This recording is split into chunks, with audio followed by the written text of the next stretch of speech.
کہا جاتا ہے زمانہ قدیم میں جب پہاڑ بولتے تھے اور دریا خواب دیکھتے تھے، ایک سرسبز وادی تھی جسے لوگ چاند کی وادی کہتے تھے۔ وہاں سورج کی روشنی نرم اور چاند کی کرنیں شفاف موتیوں کی مانند چمکتی تھی۔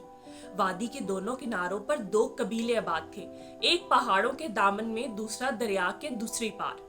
پہاڑ والے لوگ سخت جان مگر سمجھدار تھے، جبکہ دریا کے پار والے لوگ نرم دل مگر نادان۔ دونوں قبیلوں میں کبھی دوستی ہوا کرتی تھی، مگر وقت کے ساتھ ساتھ انا اور فریب نے دونوں قبیلوں کے درمیان دراڑیں پیدا کر دی۔ اس وادی کے بیچ ایک قدیم درخت تھا جسے دانائی کا درخت کہا جاتا تھا۔ کہا جاتا ہے کہ اس درخت کے نیچے جو شخص سچے دل سے سوال کرے اسے جواب ضرور ملتا ہے، لیکن صرف وہی جو سوال کرنے سے پہلے اپنی نیت صاف کر لے۔ ایک دن دونوں قبیلوں میں جھگڑا ہوا، درخت کس کا ہے؟ دریا پار والوں نے کہا، ہم اس درخت کی حفاظت کرتے ہیں، یہ ہمارا درخت ہے۔ پہاڑوں کے لوگوں نے جواب دیا، ہم نے اس درخت کو طوفانوں سے بچایا ہے، اس لیے یہ درخت سب سے زیادہ ہمارا ہے۔ جھگڑا طویل ہو گیا اور آخر دونوں قبیلوں نے طے کیا کہ جس کی دانائی زیادہ ثابت ہوئی وہی درخت کا حقدار ہوگا۔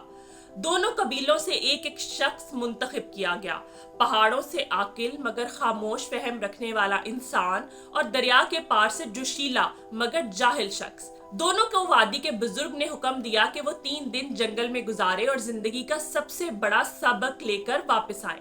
دونوں نکلے۔ پہلے دن جنگل میں رات گہری تھی، جاہل نے آگ جلائی مگر بے احتیاطی سے پوری کی پوری گھاس جلا دی۔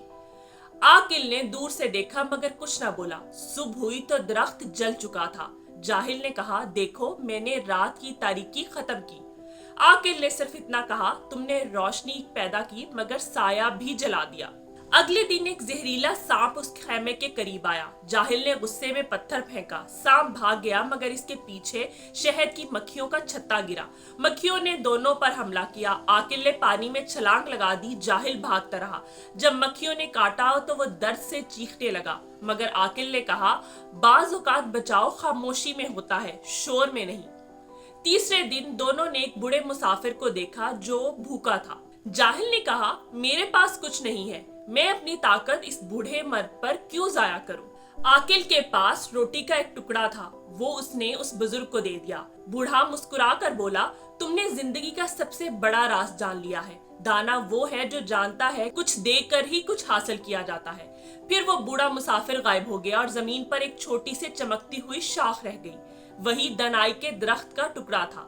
3 دن بعد دونوں قبیلوں کے سامنے وہ واپس آئے۔ جاہل فخر سے بولا، میں نے آگ جلانا، دشمن کو مارنا اور خود کو بچانا سیکھا، یہی زندگی ہے۔ اور عاقل نے کہا، میں نے سکون، صبر اور قربانی میں زندگی جینا سیکھی۔ اچانک آسمان پر چاند نکلا اور دانائی کا درخت روشنی میں جگمگانے لگا۔ سب نے دیکھا کہ وہ شاخ جو عاقل کے ہاتھ میں تھی درخت کی جڑ سے جا ملی۔ درخت نے ہلکی سی آواز میں کہا، دانائی صرف علم نہیں، یہ دل کی سچائی ہے۔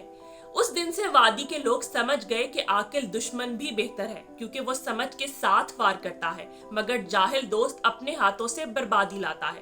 تو پیارے بچوں، آج کی کہانی سے ہم نے کیا سیکھا؟ آج کی کہانی سے ہم نے یہ سیکھا کہ عقل وہ چراغ ہے جو راہ دکھاتا ہے، مگر نادانی وہ ہوا ہے جو اسی چراغ کو بجھا دیتی ہے۔ اس لیے کبھی کبھی خاموش رہنے میں بھی دانائی ہے، اور وہاں پر بولو جہاں پر اس کی ضرورت ہو۔ بلا وجہ بولنا صرف شور پیدا کرتا ہے، اس کا کوئی فائدہ نہیں ہوتا۔ اگر آپ کو آج کی کہانی اچھی لگی ہو تو چینل کو لائک کریں، شیئر کریں اور سبسکرائب کریں، اور ہاں، بیل آئیکن کو دبانا مت بھولیے گا تاکہ آپ کو ہر کہانی بر وقت سننے کو ملتی رہے۔